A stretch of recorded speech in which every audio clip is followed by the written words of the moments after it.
pressure. Peer pressure can significantly impact a young person's spiritual journey. So it says they may feel pressure to conform to societal norms or engage in behaviors that conflict with their spiritual beliefs. So what are you before I run with that?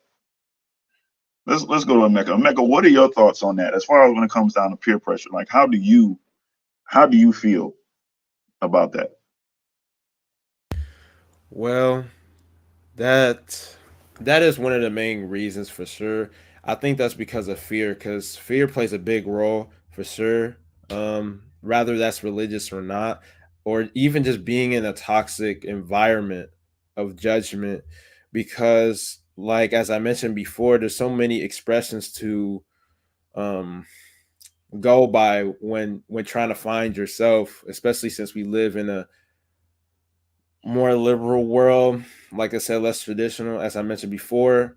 It's just one of those things where specifically in this world things run off of, in terms of people, because the more people, how do I put this, it's like a majority thing, like a majority rule thing, right? So if majority of the people believe in a certain thing, more than likely that's going to override the 40%, regardless if that's how they feel within themselves. So mean what I mean by that is that, let's just say, like I said, I'll just piggyback off of the example of what I mentioned before. Like, you're the black sheep of the family. Let's just say it's they believe, I could be really funny with it. I can even say, I don't know, let's just say they believe 1 plus 1 is 3, but you believe it's 2. But 3 people believe that compared to you. More than likely, even if it's not of you, you're gonna end up submitting to it because it's the majority. So I feel like, and that's the peer pressure about it, because that's really dangerous. That's not even about spiritually either. That's even like, when you hang with the wrong crowd, for example. So like, even if, let's just say, you don't want to do any gang activity that your quote unquote friends was a part of, but majority of them like, oh no, no, you saw if you did, did, did, did. I mean, that's just one example. So that plays a major role in human society, because if it's the majority over you, you're more than likely going to crumble, unless you're just one of the last ones standing. That's Mm, how my perspective is on it. mm. So here's the interesting thing. You were speaking facts right there.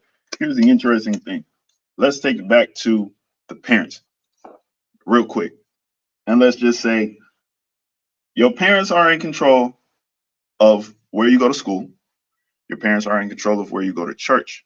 Your parents are in control of sometimes what friends you play with. But if we're talking about on a spiritual level, if we're talking about the level of influence that the youth, the level of influence that the youth experiences as far as the direction that they go, between the ages of birth and 7 years old, um, the parents usually have major control of what you do in general, right? Um, and the Jesuits said, "Give me the child, and by 7 I will show you the man." Mm. So it's there's a level of influence, and then there's a level of influence, and then there's a level of peer pressure as far as after a specific amount of time, right? Because from that age of birth to 7, we are subconsciously and unconsciously just watching what our parents do, who our leaders are, or who we consider the leaders, who we consider the gods, so to speak, in our close knit environment, in our small environment. So if our parents are taking us to, let's say, taking us to church, because a lot of kids, the only reason why they're going to church is because their parents are taking them to church, right? So that level of influence from a older peer group is usually leading the kids into a specific environment to be taught a specific thing. After the age of 7, after those habits have been developed of either going to church or recognizing where your parents are taking you, or individuals in a higher peer group are leading you, then you're going to find yourself in a place where you can start to make the decisions that you want to make, right? And like you mentioned, school, high school, your friends, all this other type of stuff. Society is going to start playing a major role as to the direction that you move, right? Now, if certain habits are being developed between the ages of birth and 7 years old, then you begin to start making conscious decisions after that. The question is, are you doing this off of habits of habits that you've learned through that year of subconscious development, or are you just going to switch to a place where it's all about survival and spiritual survival?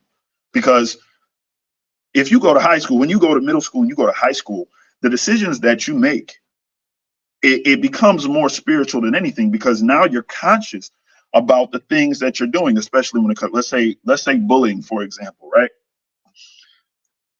I'm not even seeing it on TV shows or anything like that. We're not even talking about TV shows. I know you guys have seen this too. You'll be walking down the hallway of your high school and you will see some kids getting bullied like crazy, right? Do you say something? Do you intervene? Do you just walk past? It's none of my business. I don't want to say nothing. It ain't me being bullied. How does that weigh on your moral thought process?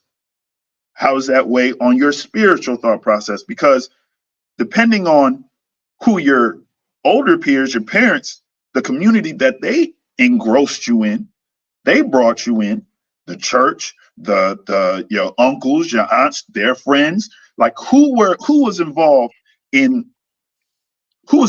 your life around that time that developed your sense of moral compass, right?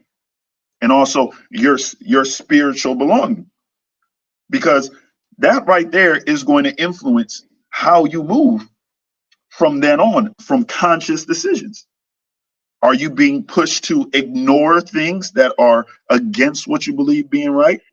Or are you going to move with the pack because that's what the pack says, right? Don't get involved. It's not my business. Are you going to intervene because your spirit says, this is not right? This isn't what I was taught to believe. Yeah, This isn't how I was taught to move. You feel me? So I always wondered, how do we move